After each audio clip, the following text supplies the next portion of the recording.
ಜನಗಣತಿಗೆ ವಿಳಂಬ, ಕೇಂದ್ರದ ನಡೆ ಆತಂಕಕಾರಿ ಯಾಕೆ? ಬಜೆಟ್ನಲ್ಲಿ ಜನಗಣತಿಗಾಗಿ ಕೇವಲ 574.80 ಕೋಟಿ ರೂಪಾಯಿ ಮಾತ್ರ ಯಾಕಿಟ್ಟಿದೆ ಮೋದಿ ಸರ್ಕಾರ? ಕೋವಿಡ್ ಬಂದ್ ಹೋಗಿ 3 ವರ್ಷ ಕಳೆದ್ರೂ ಜನಗಣತಿ ನಡೀತಿಲ್ಲ ಯಾಕೆ? ನರೇಂದ್ರ ಮೋದಿ ಅವರ ನೇತೃತ್ವದ ಕೇಂದ್ರದ ಎನ್ಡಿಎ ಸರ್ಕಾರಕ್ಕೆ ರಾಷ್ಟ್ರಮಟ್ಟದ ಜನಗಣತಿಯನ್ನ ನಡೆಸುವ ಆಸಕ್ತಿ ಇದೆಯಾ ಅನ್ನೋ ಸಂದೇಹ ಸಹಜವಾಗಿಯೇ ಬರುತ್ತೆ. 10 ವರ್ಷಕ್ಕೊಮ್ಮೆ ನಡಿಬೇಕಾದ ಜನಗಣತಿಗೆ ಈಗಾಗಲೇ ಸಾಕಷ್ಟು ವಿಳಂಬ ಆಗಿದೆ. 2021ರಲ್ಲಿ ನಡೆಸಬೇಕಾಗಿದ್ದ ಜನಗಣತಿಯನ್ನ 2025ರಲ್ಲಿ ನಡೆಸೋಕೆ ಉದ್ದೇಶಿಸಲಾಗಿದೆ ಅಂತ ಹೇಳಲಾಗ್ತಿದೆ. ಆದ್ರೆ ಈ ವರ್ಷವಾದ್ರೂ ನಡೆಯುತ್ತೆ ಅನ್ನೋ ಖಾತ್ರಿ ಇಲ್ಲ. ಕಾರಣ ಏನು ಅಂತಂದ್ರೆ 2025-26ನೇ ವರ್ಷದ ಮುಂಗಡ ಪತ್ರದಲ್ಲಿ ಜನಗಣತಿಗಾಗಿ ಕೇವಲ 574.80 ಕೋಟಿ ರೂಪಾಯಿ ಮಾತ್ರ ನಿಗದಿಪಡಿಸಲಾಗಿದೆ. ಈ ಅಲ್ಪ ಮೊತ್ತದಲ್ಲಿ ಜನಗಣತಿ ನಡೆಸೋಕೆ ಸಾಧ್ಯವಾಗತ್ತಾ ಅನ್ನೋ ಪ್ರಶ್ನೆ ಸಹಜವಾಗಿ ಉದ್ಭವ ಆಗುತ್ತೆ. ಈ ಬಗ್ಗೆ ರಾಜ್ಯಸಭೆಯಲ್ಲಿ ಮಾತನಾಡಿದ ಕಾಂಗ್ರೆಸ್ ನಾಯಕಿ ಸೋನಿಯಾ ಗಾಂಧಿ ಅವರು, ಜನಗಣತಿ ನಡೆಯದೇ ಇದ್ರೆ 14 ಕೋಟಿ ಜನರಿಗೆ ಆಹಾರದ ಭದ್ರತೆಯನ್ನ ನಿರಾಕರಿಸಿದಂತಾಗತ್ತೆ ಅಂತ ಕಳವಳ ವ್ಯಕ್ತಪಡಿಸಿದ್ದಾರೆ. ಪ್ರತಿ 10 ವರ್ಷಕ್ಕೊಮ್ಮೆ ನಡೆಸಲಾಗುವ ಜನಗಣತಿಯ ಮೂಲಕ ಲಭ್ಯವಾಗುವ ಅಂಕಿಅಂಶಗಳನ್ನು ಆಧಾರವಾಗಿಟ್ಟುಕೊಂಡು ರಾಷ್ಟ್ರೀಯ ಆಹಾರ ಭದ್ರತಾ ಕಾಯ್ದೆಯ ಫಲಾನುಭವಿಗಳನ್ನು ಲೆಕ್ಕ ಹಾಕಲಾಗುತ್ತೆ. ಆದರೆ ಜನಗಣತಿಯನ್ನೇ ಮಾಡದಿರುವಾಗ ಅಂಕಿ ಸಂಖ್ಯೆಗಳನ್ನು ಹೇಗೆ ಲೆಕ್ಕ ಹಾಕಲಾಗುತ್ತೆ? ಇದರ ಪರಿಣಾಮವಾಗಿ ಈ ಕಾಯ್ದೆಯ ಅನ್ವಯ ಸರ್ಕಾರಿ ಸವಲತ್ತುಗಳು ಮತ್ತು ಪ್ರಯೋಜನಗಳನ್ನು ಪಡೆಯುವ ದೊಡ್ಡ ಸಂಖ್ಯೆಯ ಜನರಿಗೆ ಇವುಗಳನ್ನು ನಿರಾಕರಿಸಿದಂತಾಗತ್ತೆ. ದೇಶದ ಜನಸಂಖ್ಯೆಯನ್ನು ಲೆಕ್ಕ ಹಾಕುವ ಅತಿ ದೊಡ್ಡ ಮತ್ತು ಸಮಗ್ರವಾದ ಕಾರ್ಯಕ್ರಮ ಜನಗಣತಿಯಾಗಿದೆ. ಭಾರತದ ಜನಸಂಖ್ಯೆ ಎಷ್ಟು ಅನ್ನೋದನ್ನು ತಿಳಿಸೋದು ಮಾತ್ರವಲ್ಲ, ಇದು ದೇಶದ ಜನಸಮುದಾಯದ ಸಾಮಾಜಿಕ ಹಾಗೂ ಆರ್ಥಿಕ ಸ್ಥಿತಿಗತಿಗಳ ಬಗ್ಗೆ ಮಾಹಿತಿಯನ್ನು ಒದಗಿಸುತ್ತೆ. ಹಿಂದಿನ ಜನಗಣತಿಯ ನಂತರದಲ್ಲಿ ದೇಶದ ಹಲವಾರು ಕ್ಷೇತ್ರಗಳಲ್ಲಿ ಆಗಿರುವ ಬದಲಾವಣೆಗಳ ಬಗ್ಗೆ ತಿಳಿದುಕೊಳ್ಳೋಕೆ ಈ ಜನಗಣತಿಯಿಂದ ಸಾಧ್ಯವಾಗುತ್ತೆ. ಹಿಂದಿನ ಬಾರಿ ಜನಗಣತಿ ನಡೆದಿರುವುದು 2011ನೇ ಇಸ್ವಿಯಲ್ಲಿ. ಆ ನಂತರದ ಕಾಲಾವಧಿಯಲ್ಲಿ ದೇಶ ಸಾಕಷ್ಟು ಬದಲಾವಣೆಗಳನ್ನು ಕಂಡಿದೆ. 2011ರಲ್ಲಿ ಭಾರತದ ಜನಸಂಖ್ಯೆ 121 ಕೋಟಿ ಇತ್ತು. ಈಗದು 145 ಕೋಟಿ ಆಗಿರಬಹುದು ಅನ್ನೋ ಅಂದಾಜು ಮಾಡಲಾಗಿದೆ. 2021ರಲ್ಲಿ ನಡೀಬೇಕಿದ್ದ ಜನಗಣತಿಯನ್ನ ಕೋವಿಡ್ ಕಾರಣದಿಂದ ಮುಂದಕ್ಕೆ ಹಾಕಲಾಗಿತ್ತು. ಈ ಸಂದರ್ಭದಲ್ಲಿ ಜಗತ್ತಿನ ಇತರ ದೇಶಗಳಲ್ಲಿ ನಡೀಬೇಕಿದ್ದ ಜನಗಣತಿಯನ್ನು ಮುಂದೂಡಲಾಗಿತ್ತು. ಆದರೆ ನಂತರದ ಕಾಲಾವಧಿಯಲ್ಲಿ ಜಗತ್ತಿನ ಕೆಲವು ದೇಶಗಳು ಜನಗಣತಿ ಕಾರ್ಯವನ್ನ ಪೂರೈಸಿವೆ.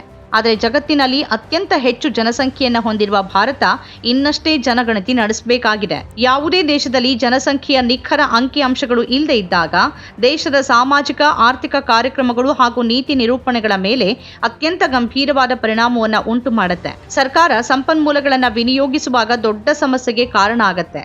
ಸರ್ಕಾರದ ಸಾರ್ವಜನಿಕ ನೀತಿ ಕಾರ್ಯಕ್ರಮಗಳು ಪ್ರಯೋಜನಕಾರಿ ಹಾಗೂ ಪರಿಣಾಮಕಾರಿ ಆಗಬೇಕು ಅಂತಿದ್ರೆ ದತ್ತಾಂಶಗಳು ನಿಖರವಾಗಿ ಲಭ್ಯ ಆಗಬೇಕು.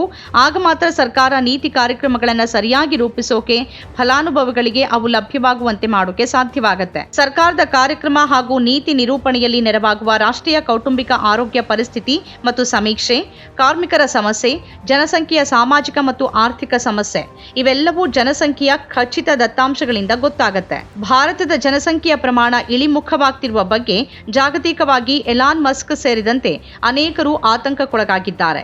ಇದರಿಂದ ಅವರ ಮಾರುಕಟ್ಟೆ ಮೇಲೆ ಪರಿಣಾಮ ಉಂಟು ಮಾಡುತ್ತೆ. ಖರೀದಿ ಮಾಡೋರ ಸಂಖ್ಯೆ ಕಡಿಮೆಯಾಗೋದ್ರಿಂದ ಮಾರುಕಟ್ಟೆ ತನ್ನಿಂದ ತಾನೇ ಕುಸಿಯುತ್ತೆ. ಆದ್ರಿಂದ ಭಾರತದ ಜನಸಂಖ್ಯೆಯನ್ನು ನಿಯಂತ್ರಿಸಿ ಪ್ರಗತಿಯನ್ನ ಸಾಧಿಸೋದು ಅನಿವಾರ್ಯವಾಗಿದೆ. ಅನಿಯಂತ್ರಿತ ವಲಸೆ ಸೇರಿದಂತೆ ಹಲವಾರು ಸಮಸ್ಯೆಗಳು ಎದುರಾಗಿರೋದ್ರಿಂದ ಮಾರುಕಟ್ಟೆ ಶಕ್ತಿಗಳು ಜನಸಂಖ್ಯೆ ಹೆಚ್ಚಾಗಬೇಕು ಅಂತ ಬಯಸುತ್ತೆ. ಈ ಹಿನ್ನೆಲೆಯಲ್ಲಿ ಜನಗಣತಿಗಾಗಿ ಕೇಂದ್ರದ ಮೋದಿ ಸರ್ಕಾರ ಮುಂಗಡ ಪತ್ರದಲ್ಲಿ ನಿಗದಿಪಡಿಸಿದ ಮೊತ್ತ ಯಾವುದಕ್ಕೂ ಸಾಲದು. 1951ರಿಂದ 10 ವರ್ಷಕ್ಕೊಮ್ಮೆ ನಿಯಮಿತವಾಗಿ ನಡೀತಾ ಬಂದಿದ್ದ ಜನಗಣತಿ ಈಗ ಮೂಲೆಗುಂಪಾಗಿದೆ. ಹಾಗಾಗಿ ಕೇಂದ್ರ ಸರ್ಕಾರ ಈ ಕುರಿತು ತನ್ನ ನೀತಿ ಧೋರಣೆಯನ್ನು ಸ್ಪಷ್ಟಪಡಿಸುವುದು ಅಗತ್ಯವಾಗಿದೆ. ಕಳೆದ 1.5 ದಶಕದಿಂದ ಅಂದ್ರೆ 2011ರ ನಂತರದ ಭಾರತದ ಜನಸಂಖ್ಯಾ ಸ್ವರೂಪದಲ್ಲಿ ಸಾಕಷ್ಟು ಬದಲಾವಣೆಯಾಗಿದೆ. ನಗರೀಕರಣ ಹೆಚ್ಚಾಗ್ತಿದ್ದಂತೆ ಜನರ ದೈನಂದಿನ ಜೀವನ ಶೈಲಿಯಲ್ಲಿ ಬದಲಾವಣೆಯಾಗತೊಡಗಿತು. ಇದರ ಪರಿಣಾಮವಾಗಿ ದೇಶದ ಆರ್ಥಿಕ ಸಾಮಾಜಿಕ ಸ್ವರೂಪವು ಮುಂಚಿನಂತಿಲ್ಲ. ಸಾಕಷ್ಟು ಬದಲಾವಣೆಗಳಾಗಿವೆ. ಈ ಬದಲಾವಣೆಗಳನ್ನು ಸೂಕ್ಷ್ಮವಾಗಿ ಗಮನಿಸಿ ಜನಕಲ್ಯಾಣ ಯೋಜನೆಗಳನ್ನು ಹೆಚ್ಚು ಪರಿಣಾಮಕಾರಿಯಾಗಿ ರೂಪಿಸಬೇಕಾಗಿದೆ. ಇದಕ್ಕೆ ಜನಗಣತಿಯ ಅಂಕಿಅಂಶಗಳು ಕಡ್ಡಾಯವಾಗಬೇಕು. ಸರ್ಕಾರ ಈ ನಿಟ್ಟಿನಲ್ಲಿ ಸೂಕ್ತ ಕ್ರಮಗಳನ್ನು ಕೈಗೊಳ್ಳಬೇಕಾಗಿದೆ. ಕೇಂದ್ರದಲ್ಲಿ ಯುಪಿಎ ಸರ್ಕಾರ ಇದ್ದಾಗ ತರಲಾದ ಆಹಾರ ಭದ್ರತಾ ಕಾಯ್ದೆ ಭಾರತದ ಕೋಟ್ಯಾಂತರ ಜನರ ಹಸಿವನ್ನ ಇಂಗಿಸ್ತು. ಕೋವಿಡ್ ಕಾಲದಲ್ಲಿ ಹಸಿವಿನ ದವಡೆಗೆ ಸಿಲುಕಿದ ಕೋಟ್ಯಾಂತರ ಜನರನ್ನ ಈ ಕಾಯ್ದೆ ಬದುಕಿಸ್ತು.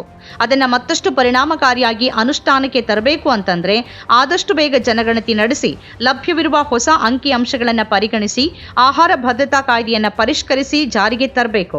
ಅದಕ್ಕೆ ಮುಂಗಡ ಪತ್ರದಲ್ಲಿ ಕಡಿಮೆ ಮೊತ್ತ ನಿಗದಿಪಡಿಸಿದ್ರೆ ಆಗೋದಿಲ್ಲ. ಆದ್ದರಿಂದ ಈ ಲೋಪವನ್ನು ಸರಿಪಡಿಸಿ ಈ ವರ್ಷ ತ್ವರಿತವಾಗಿ ಜನಗಣತಿ ಕಾರ್ಯವನ್ನ ನಡೆಸಬೇಕಿದೆ.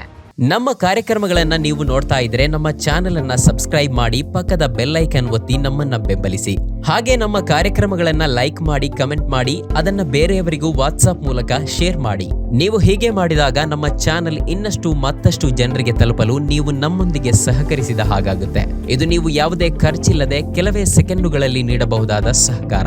ಧನ್ಯವಾದಗಳು.